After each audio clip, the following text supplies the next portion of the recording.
welcome back to another episode of the Inside Lines podcast. I'm your host, Atoya Burleson. And I am Tia Averill. Coming up a bit later in the show, we'll be chatting with CEO and founder of Greentop Gifts, Jacquelyn Rodgers. We'll also be getting into our hot take this week, where we'll be discussing WNBA star Brittney Griner. But first, Tia, how was your weekend? My weekend was good. I traveled to AZ for a highly competitive basketball circuit with my oldest son. But then, of course, Toya and I, we met up with Jamona, who's a part of our Super Bowl planning team. Yes, we are so excited, y'all. We met with our partner for the live podcast at Super Bowl. Mm-hmm. We'll get into more of that later, but y'all stay tuned. We have some fun stuff planned for y'all. Yes, okay, enough about that. Let's get into this week's hot take.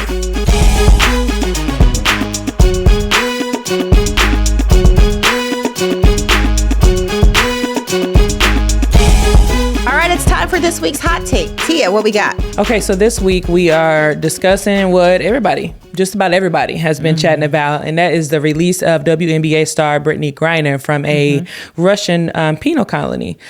So we talked about this earlier in the season. Brittney was arrested going through the airport in Russia back in February. She has been detained, tried, and sentenced since then, and the U.S. had been working to get her released. So she was released by way of a prisoner swap. And so if you remember what we discussed earlier, this arms dealer was the pawn on the table, Russian arms dealer. And so they released him and got Brittney. Of course, this set the internet ablaze, okay? Some people were very happy, excited that Brittney was released, and just before the holidays, this perfect story, right? But then the other half of the internet was pretty pissed off, okay?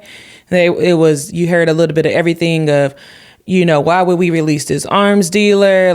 All the things, right? Yeah. It didn't seem like people were happy that this took place in general, and actually preferred or requested that Paul Whelan, who is a former American military officer, he was charged with espionage in Russia, and they've been trying to get him home since then, and Russia they're not budging with him, right? And so people are like, you released this WNBA star, but you couldn't get this former, I think I just said officer, but he was a former Marine. All the things, right? Yeah. So Atoya, what did you think about this entire situation and this prisoner swap? First and foremost, I'm happy for Brittney. She should not have been a pawn in this political mess. That's what it is to me. I think it has nothing to do with her.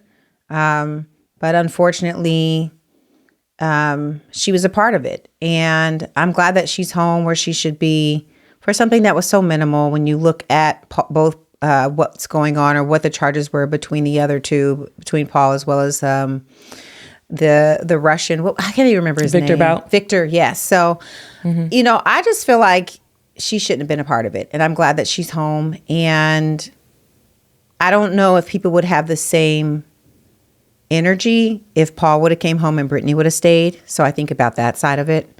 And let's be clear, when I think about trades, this is not a trade like in the NFL or the NBA.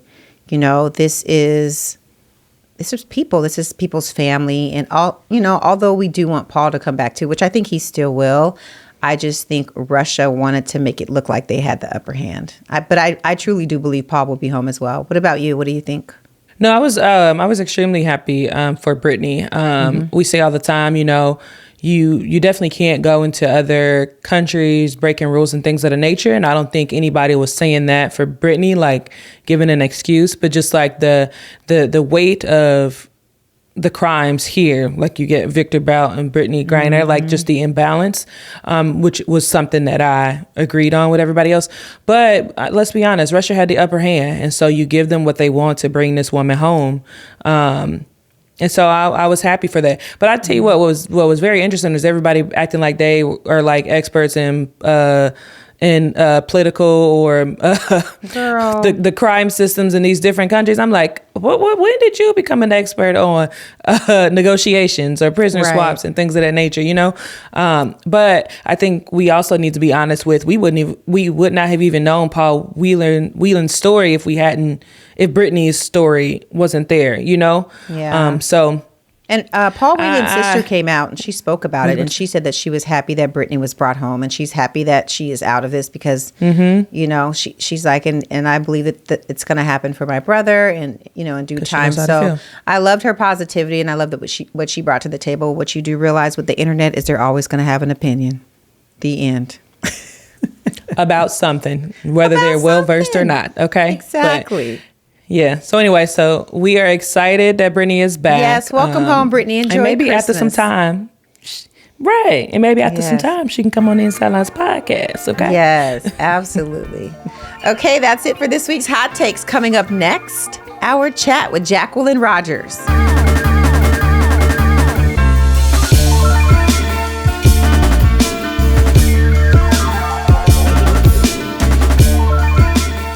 On the show today, we have a former executive at Mars and Nestle. She has been recognized by many publications, including Essence and the Oprah magazine, to name a few. She is the recipient of Google for Startups Black Founders Fund, FedEx Small Business Grant winner, and NFLPA Playmaker. She's the founder and CEO of Greentop Gifts. Jacquelyn Rodgers, welcome to the show. Thanks so much for having me. You're welcome. How are you doing today?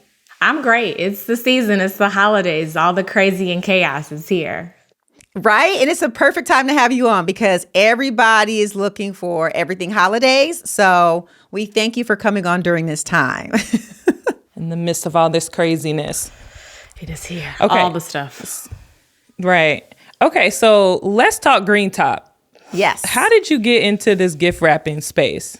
So I am a stationery snob first. I love all things paper. I will drag my husband any part of the world. If I see a stationery store, we're going in it.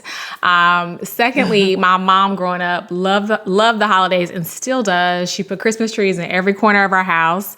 She was super intentional about painting the angels, the Easter bunnies, the Santas, the nativity scene. Everybody had to be black.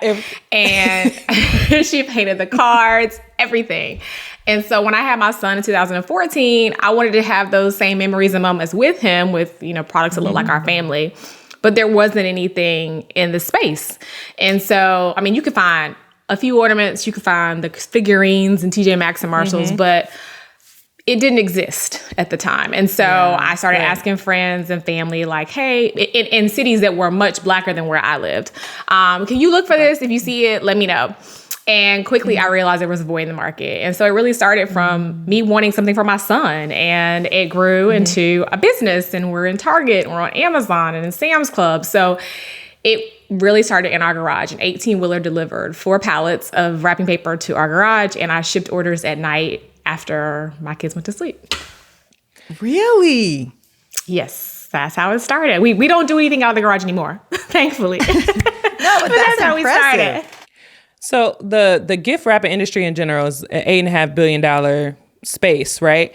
How were you able to like find your footing and be competitive in terms of pricing, being a small business? Because I know that's a lot of people's hurdles when they start to get into these spaces where you don't traditionally see people of color.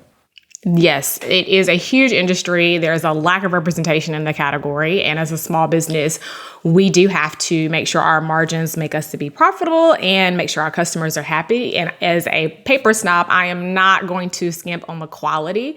And so I consider our product a luxury or a high end of gift wrap. And so it may cost a little bit more than what you'll find at the Dollar Tree or you'll find at a family dollar or Dollar General, but the quality is there and the designs are there. It's super thick quality paper and the artwork is beautiful, if I say so myself. And so we have to work really hard with our manufacturers, and we're intentional about what we produce and the lines we create.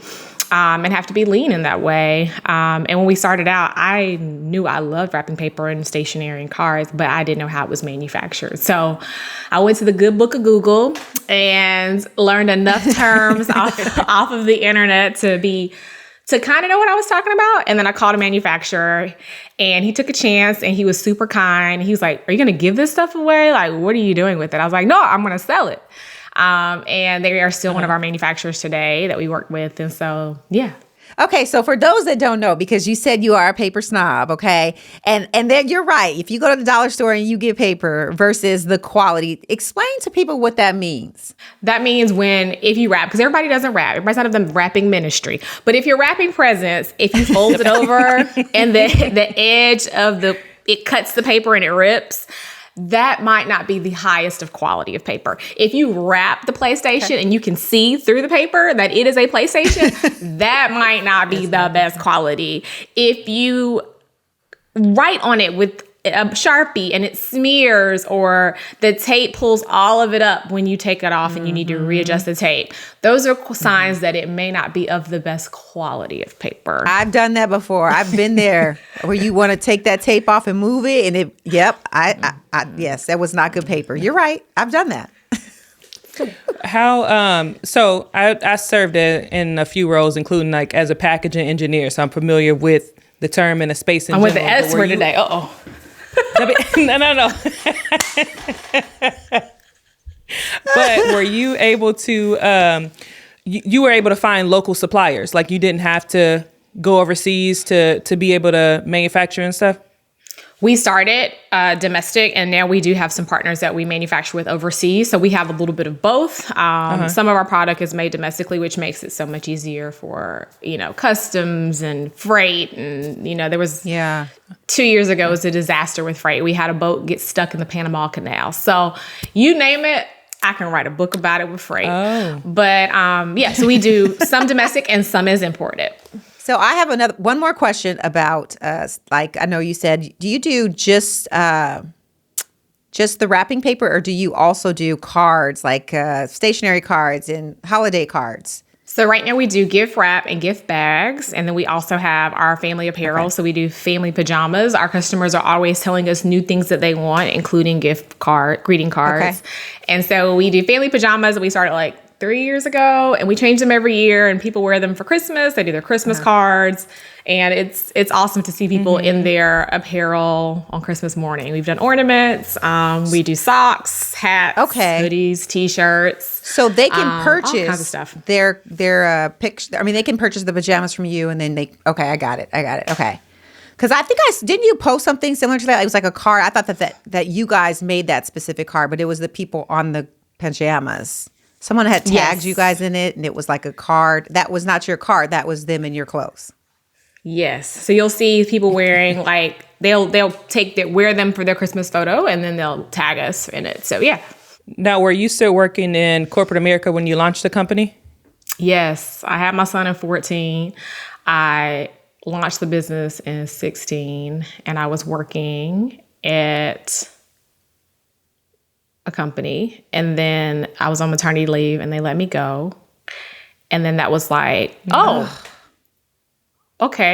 You can do you're in charge of your career. You can. And that's where I have to stop the conversation, because, we settled and all of that fun stuff. But I say that to say got you. That moment made me realize I have to be in control of my career. Right. I was working full time as a mom when I started the business, and then I started working at a new company, and it was really seasonal when we launched the company. So I really would say the bulk of the work was July to December. And then I knew if we wanted to grow and scale the company to become an everyday business and to do product year round and get partnerships and do accelerators and grants and things, I knew I had to commit to it full time. And so I quit my job after I double dutched and did it from 2016 to 2020. And then in February 2020, right before the world shut down, I quit my job to do the business full time. By March, I was like, oh crap, what did I do? The pandemic, but in hindsight, it was the best decision I ever made. Best decision. Yeah, but I'm sure it's difficult, because even, I know you said it was seasonal at first. It's still difficult to leave a little bit of security. Oh yeah, it was not an easy jump to make. Yeah, double dutching, doing both jobs, leaving a salary that comes every 2 weeks, card. I had a company car. I traveled.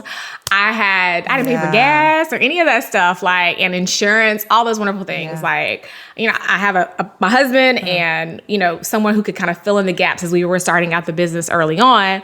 But I'd always worked my whole life. I'd always had a job. And so it was it was scary to make that jump, but I have no regrets. And I am thankful that I'm not a solo entrepreneur and I can make that jump. But I know it can be tricky for certain people and how they go about it, but it was the best decision ever. But I want to talk about, you being the recipient of the Google Startups for Black Founders Fund and also the FedEx Business Grant winner. I want to talk about that because I know there's people out there just like you and they want to start a business and they do not know specifically how to get started or who to look to for help. Talk about how you came across this and how you got started. During the height of the pandemic, I would say, after the pandemic and then the death of George Floyd, there were, his life should have never been lost, but from his life being lost and his death, there were companies, some more authentic than others, that really took an emphasis on Black business. And so there were all these grants and opportunities and pitch competitions, accelerator programs that were helping Black businesses. And so I applied for almost every single one of them, okay? And from that, I applied for Google Founders Academy. And so Google Founders Academy is a program where they take a group of founders, you do a 6-month program, and then you're in their incubator system. They help you with everything from tech to sales to, pitching investors. And then after that, I was able to apply for their Black Founders Fund. And the Black Founders Fund gives the recipients each year $100,000 of non-dilutive funding, which means I don't have to pay nobody back. Amen. Amen. And so it was a blessing. And I'm so grateful for Google and their partnership and all that they've done and helped it, infuse capital into our business. And it was great. And then the other grant that you mentioned is a FedEx Small Business Grant. And FedEx has been an awesome partner. That was in 2020 or 2021. It's running all together. But we applied, everybody had to vote every day. I had my kids in FedEx costumes. I made these crazy FedEx boxes, trucks, and they were telling people to vote every day. And we got enough votes, so we made it to semifinals and we were selected. And so it came with a grant as well. And we were on board for their entrepreneur advisory board for a year. So we got to share with FedEx how small businesses, like what we need and how they can help us and innovation and ideas. And so they've been a great partner. So FedEx and Google have definitely been a big part of Greentop's growth. Now, did those grants come with any additional support, like helping small business owners like navigate through the world, right? When you think about outside of funding, but you still need help on locating suppliers and the whole nine. Yes. Google has, it's Google, right? They share us on their platform, on their site, bringing awareness to customers and letting them know about our products. They've helped us with Google Analytics and understanding how we can run ads on Google Shopping, all kinds of different ways to help and grow and promote our business, and giving us a dedicated person to help us with that and how to think about new ways to go to market online.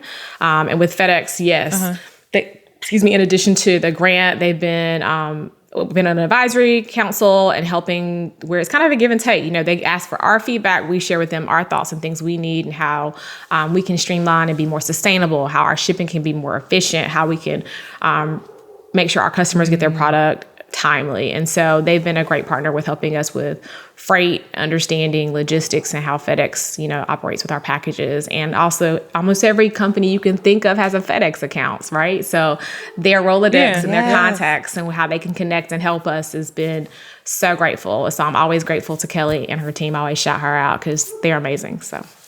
Okay, so I want to talk about the opposite side. You have all these amazing companies that were able to kind of help you and move you forward. Tell us about the hard times. Tell us about the things that people need to look out for and or understand that it's also part of starting a new company. It is not easy. It's hard. There are days where I'm like, what am I doing? I have no idea. There are days where we invest, in projects or teams or things to help grow the business, and you burn money quickly. And I have friends that are also entrepreneurs, and we'll call and complain to each other and be like, what are we doing? What did we sign up for? This is insane. Early on in the business, year 2, we went to greener pastures with a different fulfillment company. They told us they were supposed to give us the world, and they couldn't. And it almost sunk our business. And our customers didn't get their products on time. They were upset. They were irate. They were emailing. They were leaving reviews. And it was hard. Your business is your baby, right? Yeah. And when somebody calls your baby ugly, you pissed, So what? Yeah. It was hard. Like, you call my baby ugly? What? That's how I say it. So it was hard. It was really, really hard. And then every year presents, as you grow, there's new challenges. Every time it's like, being the only full-time person, having extra people on board to help me and contract workers and managing that. And, everybody wants to be a boss until it's time to do payroll, right? So it's fun. Entrepreneurship is payroll. Okay. Fun. Talk about it. But I love it. It allows me to be flexible in my schedule. It allows me to be present. I can control my schedule as an entrepreneur. If I want to go to my kid's event, I can go do that in the middle of the day.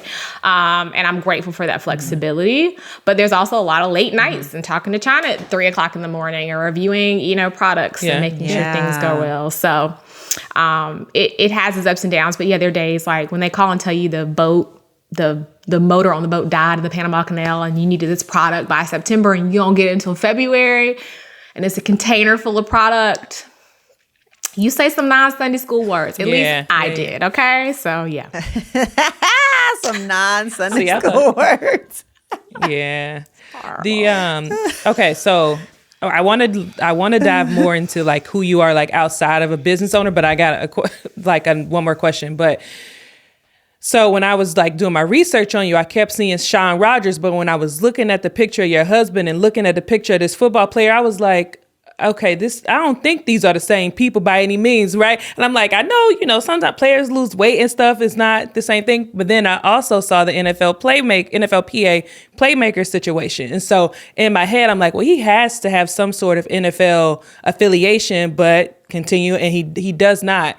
I think the question is, one, about the NFLPA playmakers situation. Like, how did that come about? And just kind of even for like our listenership, like a lot of us think like you have to be a player to tap into some of those resources, some of those business grants and stuff that are offered through the NFL and the NFLPA. Yes. So no, my Sean Rodgers is not the Sean Rodgers in the NFL. My husband played. It is a different spelling. There are two different Sean Rodgers. He will be very tickled to hear this conversation. My husband played college football at Morehouse College, and he, tried out, and he had great dreams of going to the NFL and wanted to do that. But the Lord had other opportunities for him that were not, and he cried on his last game. We had to drag him off the field his last college game. And he still plays flag football. So football is really still big in our house. He's my third child, okay? He travels and plays flag football. Like, he won't let it go. He will not let it go. And my son is now 8, and now he's playing flag football. I thought my husband would die down with it, and now he's still like, you want to go with me to this tournament? I'm like, no, I don't. I have no desire to go to a flag football tournament. They running routes together. What you mean? Right. Y'all can go together. Y'all book y'all's own flights. So to answer that question, that's the story for my Sean and the other Sean Rodgers, and how we got to be partners in the NFL. We are part of the NFLPA driven program, which is the NFLPA, which is a Players Association, which I know you both are very familiar with.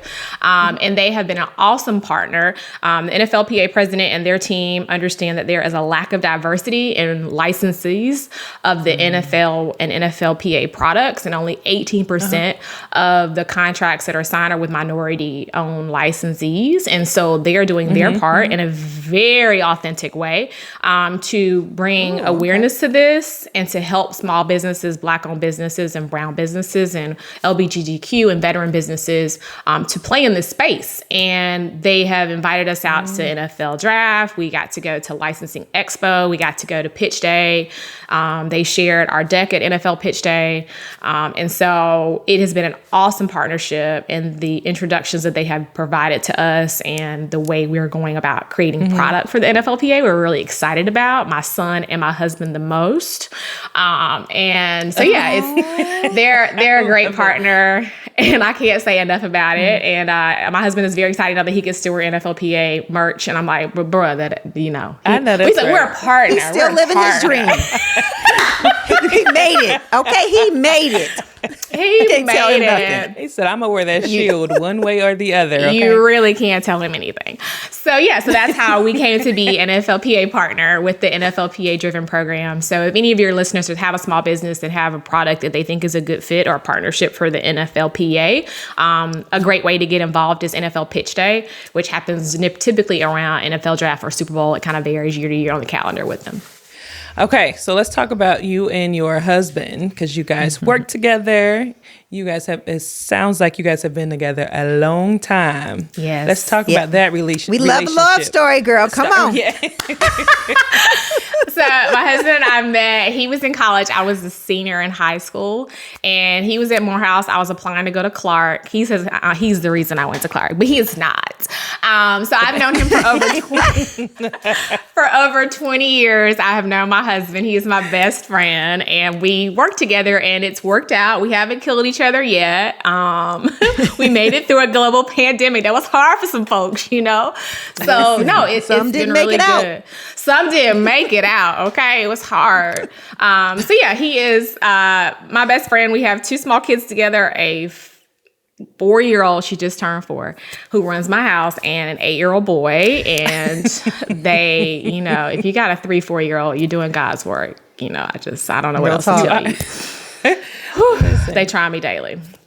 But to say all of that, working with my spouse is awesome. I have learned over the years how to better communicate. I want to talk about everything if the alarm goes off at 5:45, 5:50, I'm like, did you see that email? Can you check this? Have you looked at this? Our attorney approved this. You want to review this? You want to discuss this? And he's like, bro, I'm trying to brush my teeth. We just woke up. And we just woke up.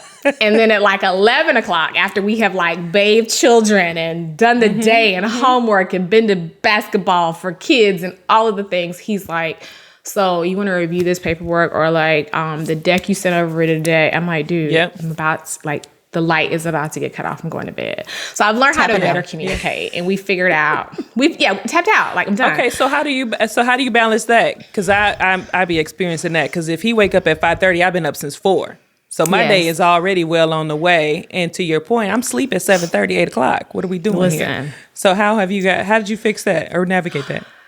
I have learned to not just like have oral diarrhea at 6 o'clock in the morning. I wait, we schedule times in the middle of the day. Oral diarrhea. It's the verbiage for me. Like, you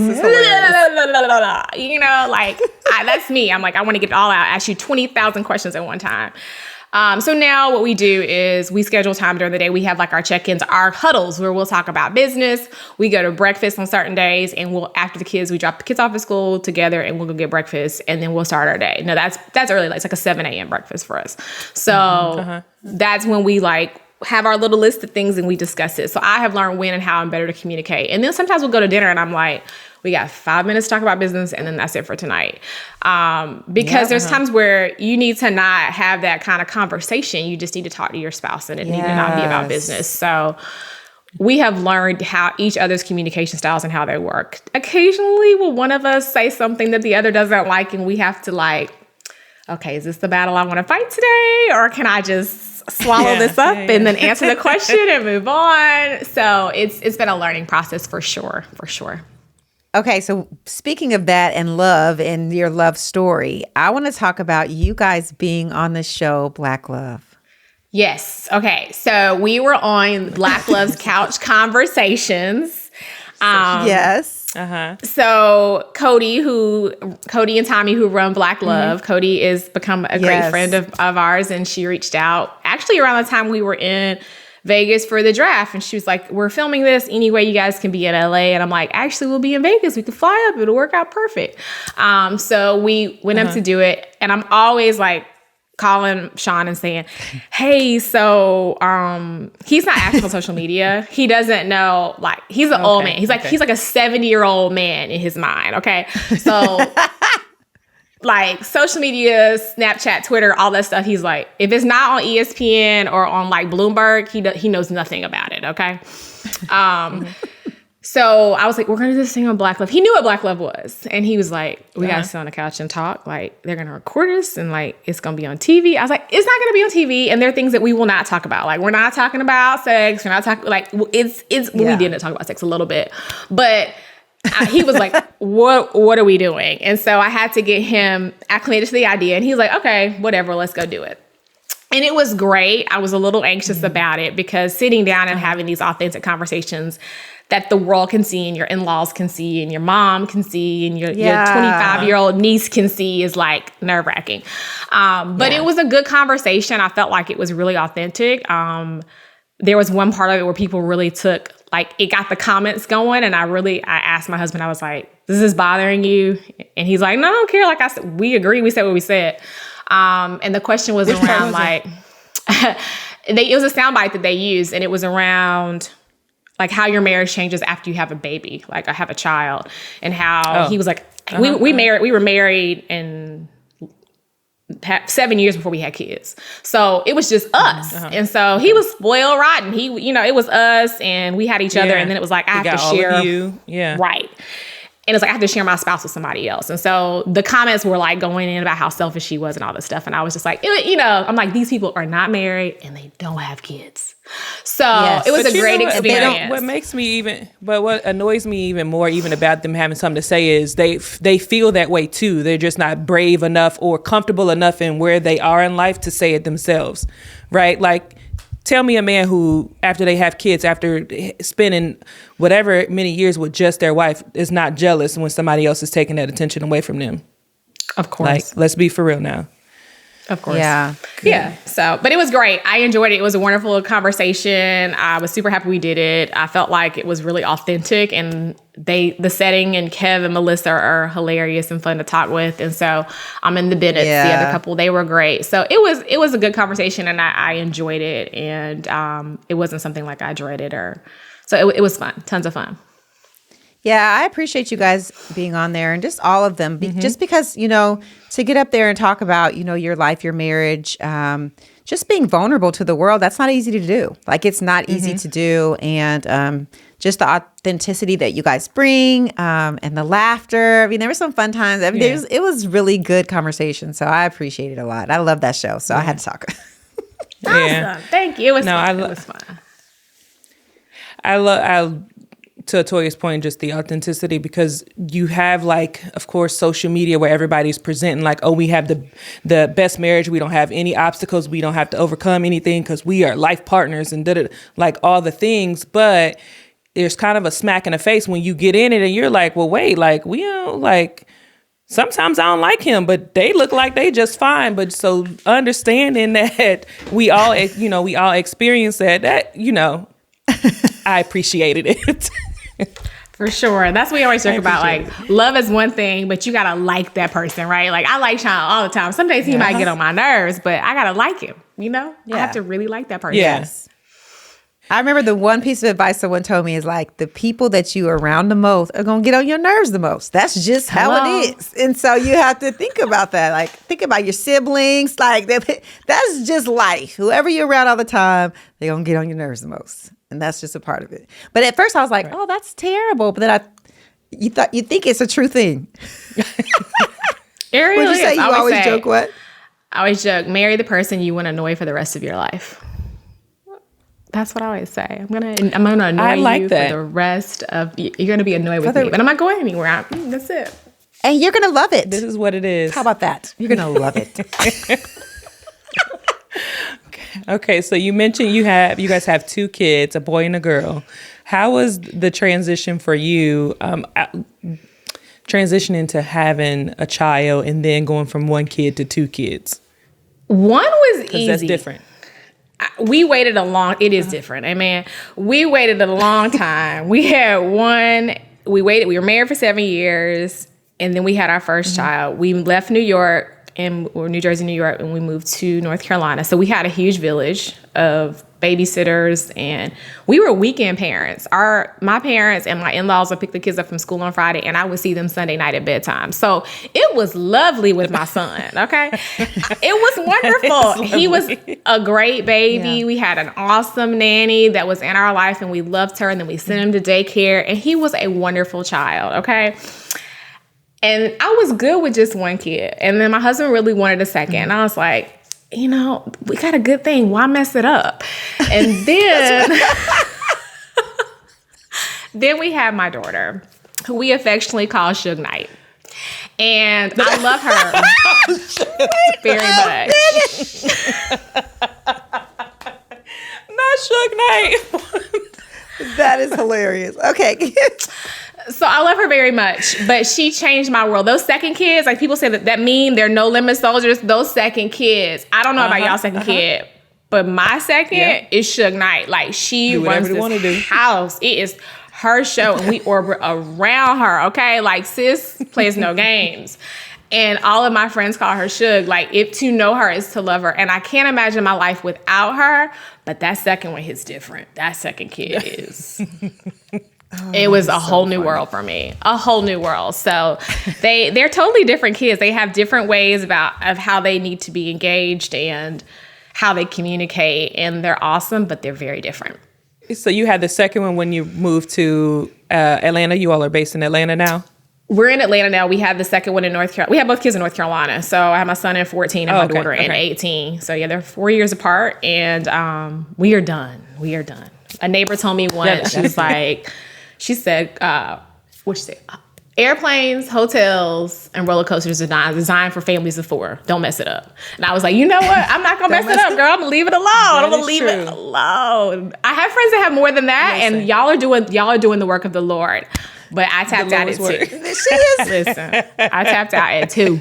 Oh my gosh. Listen, I say going from no kids to one kids, to your point, I'm like, it was an easy transition. Like, yes, life changes, but it's not like, man, that second kid, that kid that do whatever the hell they want to do, they don't give a damn what you say. I'm like, what did I just do to myself? They don't care. And nothing prepared me for that. Like, the first kid, you can lay around and like be pregnant and just eat and relax. The second kid, you have another child you're chasing after. That is probably the biggest shock to your system. Like, I'm exhausted and I still have to mother. That part for me was the hardest. Okay, I want to ask you about because you said, I know you guys were in the New York, New Jersey area, and now you're, in Atlanta. You were in North Carolina, now Atlanta. Tell me the biggest difference between the two, because people don't know. That's completely different cultures, climates, you name it. So when we got married, my husband moved to New York for a job. He's working on Wall Street and Morgan Stanley. And so it took me a while for my company to find me a role. So I was commuting back and forth, and then I finally moved up to New Jersey. And it was culture shock. I'm a Southern girl. I don't know if you can hear it, but I'm a Southern girl through and through. So living in New Jersey for the first 4 months, I wouldn't take the PATH train into New York. I was scared to death. We lived in near the Holland Tunnel, and I was petrified of the train. Like, I would drive into the city. I wouldn't take the train by myself. Then I finally got comfortable, and I was like, okay, I can do this. And I'm on the train like, hi, good morning. People are definitely think I'm crazy. Nobody speaks on the train. Yes.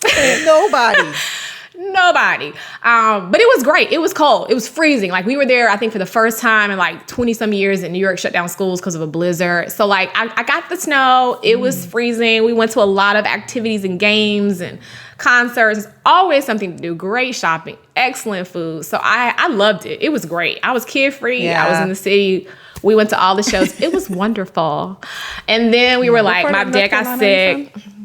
I'm from a tiny town called Hillsborough. If you know what it is, you get a gold star today. Oh. Do you know where Hillsborough is? No? She said a gold star. I used to live I worked for Rubbermaid in Huntersville. Oh, okay. And then we lived in Charlotte, South Charlotte. Yeah. Okay, yes. So I lived all over in North Carolina, but we moved back to Cary, and we were there for a few years, and then we had both kids, and then it was great because all our family was there. We had free babysitters. It was wonderful. It was great, but it wasn't super diverse, and I wanted our kids to see more diversity. And so then we moved to Wakanda. So now we're in Atlanta. And it's wonderful. It's wonderful. Oh, I love it. I love the diversity that Atlanta has. I love our people. We both went to college in Atlanta. So it's like we're living somewhere in college versus going back as an adult. Like I'm looking for parks and schools. I'm not looking for like nightlife like I used to be. So your interests are different. But it's been great. I have no regrets. Our kids love it. They're thriving. Opportunities that we have for Greentop, we would have never had in Raleigh. And so it's been a great experience. I have no regrets. And our kids like it. And it's Wakanda. I mean, it doesn't get much better than this. There are parts of Atlanta that nobody likes, but the traffic's no fun. Atlanta traffic's getting kind of bad. And everybody's working on some big project and it's famous. But other than that, it's great. I am done. It's great. Other than that, it's great. Oh, man. You are hilarious. Oh, yes. Okay.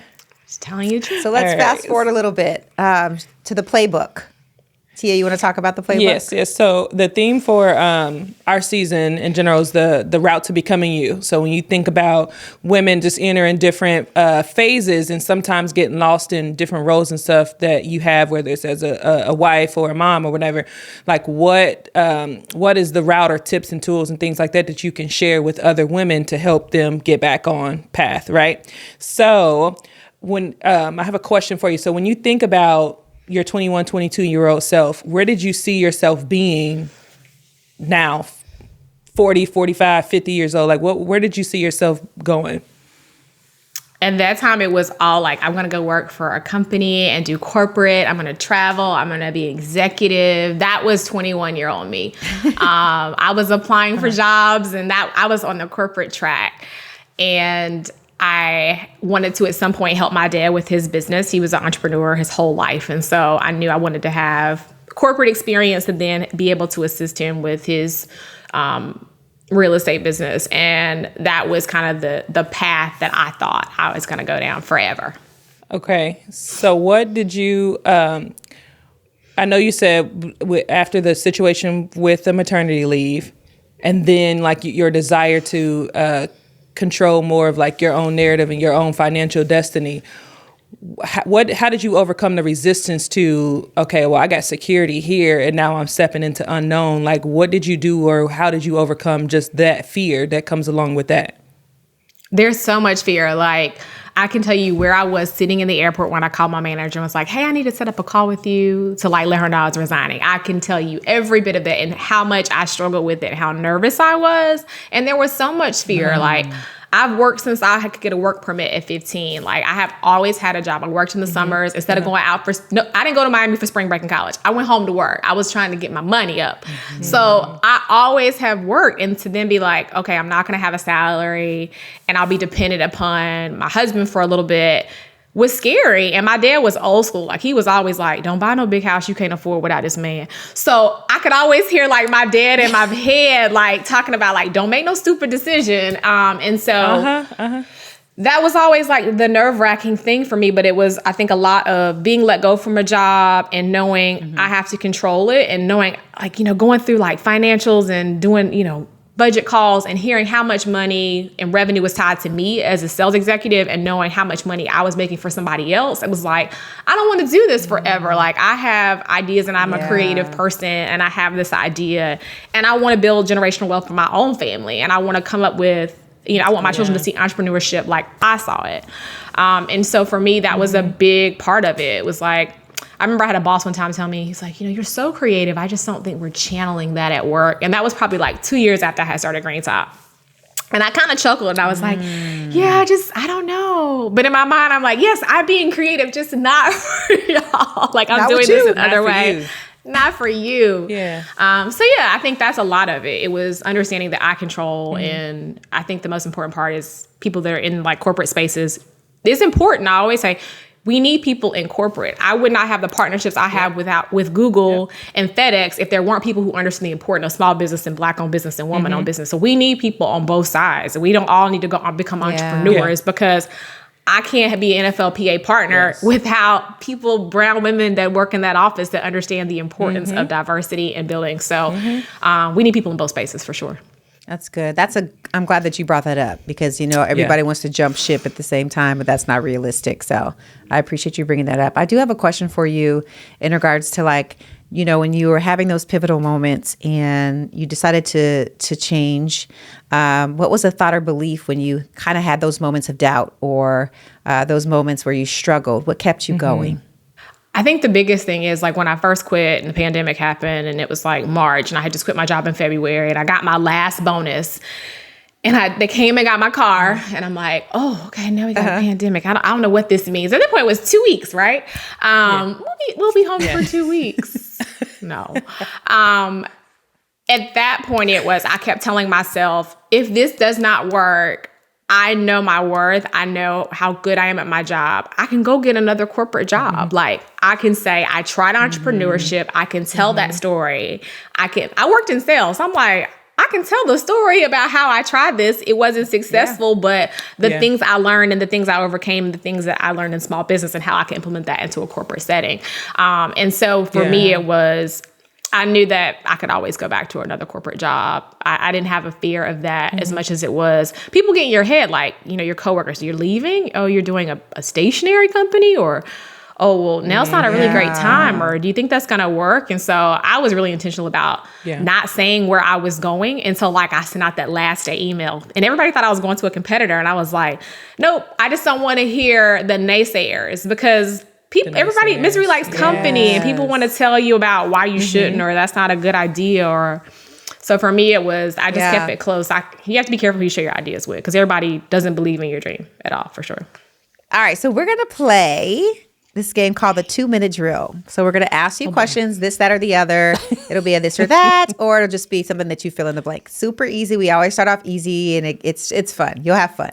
You ready? Okay, I'm ready. Okay. Real Housewives of Atlanta or Married to Medicine? Real Housewives of Atlanta. Yes. Without a doubt. What's the bravest thing you've done that's not starting your company? Having kids. That's brave. Raising other human beings. Okay. We are the future. Okay. Parents. Raising humans. Oh my God. That's true. Okay, so gift bags or wrapping paper? Wrapping paper. Most interesting person you've ever met? Most interesting person I've ever met. First was mine is Oprah, I would say. Love. She's special. Okay. She is. What scares you most about getting older? It's not gray hair because I got a lot of that. You do? A whole lot. What scares me most, I would say, losing my memory. I worry about that. I'm so forgetful now. And mom brain. That's just because you're doing 50, 11 things for all them people in your house. But I get it. That. Your favorite podcast? This one, of course. This is my new favorite podcast. You are too sweet. All right. Okay, this is the easy one. You got Atlanta Falcons or Atlanta Hawks? Hawks. And I'm going to get in trouble for that. Ooh, I'm going to get in trouble for that one. That's all good. Okay. One good thing you think successful people have in common? Short-term memory. You have to forget the bad stuff and press on and move forward. You can't dwell in when things don't go well. Ooh, y'all take that for life too. Let it go. Let it go, y'all. Okay. Next, New Year's resolutions, yay or nay? Nay. It's not your thing. They're not my thing. I try to take a word and be like, okay, this is the thing I'm going to try to do. But your that, mantra, it fades. Yeah, kind of a mantra. Look. Yeah, I'm not good with those. February's gone. It's gone. February, January, 18th, it might be gone. I'm not good with those. It might be gone. I forgot what it was. It was good while it lasted. Right. Short. What's next for you? What's next for me is I'm looking forward to the end of the year and like 5 days at the beach with like my phone and my laptop locked in the car. And I'm going to completely unplug for just a few days for my sanity. That is probably the thing I look forward to the most. And we have some exciting things coming out in the new year with new partnerships that I can't wait to share with you guys. Ooh, I can't wait to hear it. Okay, but if people want to get a hold of you, where do they find you? How do they get a hold of you? They can find me on Greentop Gifts. We're on all social platforms, which are Greentop Gifts. And if you're really, really bored and you want to see me pack lunch and have conversations with Suge Knight, you can do that on my personal social, which is Snacks with Jack. And our website is greentopgifts.com. Listen, I'll make sure to put links in the show notes. You and the Suge Knight is hilarious. Okay? It is. I'm telling you. We did our Christmas card a few years ago. We recreated the Death Row cover for Vibe magazine. And she was Suge. Oh. So yeah, like she lives into it. She didn't like us calling her that for a while. And now she like started, like 2 weeks ago, she started saying her name was Suge. And I was like, oh, this is concerning. So yeah.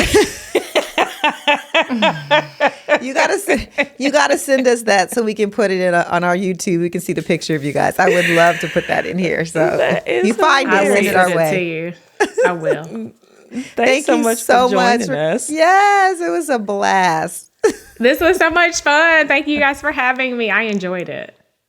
I just want to say I had such a fun time with Jacquelyn. Her energy, her humor, and just like her courage to just go out there and do what she's done in this industry it's been very encouraging and inspiring at the same time. Yeah. And to be honest, so like I said, I served as a packaging engineer.